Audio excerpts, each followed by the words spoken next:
हे viewers, अस्सलाम वालेकुम। I hope you all will be fine. आज आपको मैं बहुत ही इफ़ेक्टिव टी बनाने का तरीका बताऊंगी जो कि बहुत ही अच्छा है बलगम के लिए, गले के लिए और फ्लू के लिए।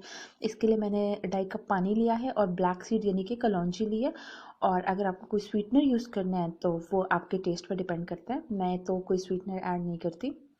इसके लिए आपने एक पैन लेना है और पैन में जो है ना वो आपने 2.5 कप जो है या फिर 2 कप्स जो है ना पानी डालना है और साथ ही आपने कलौंजी भी ऐड कर देनी है और इसको फिर आपने बॉयल करना है।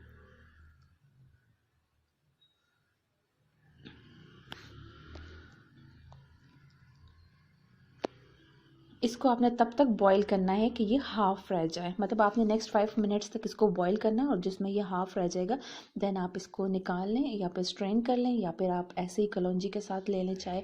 बहुत ही इफेक्टिव है। 10 to 15 मिनट्स में आपको जो है ना वो डिफरेंस अपने गले में फ़ील होना स्टार्ट हो जाएगा। अगर आपको अपने फैमिली और फ्रेंड्स की केयर है तो आप उनके साथ ज़रूर शेयर कीजिएगा ताकि उनको भी निजात मिल जाए इस प्रॉब्लम से। Thanks for watching. अल्लाह हाफिज़।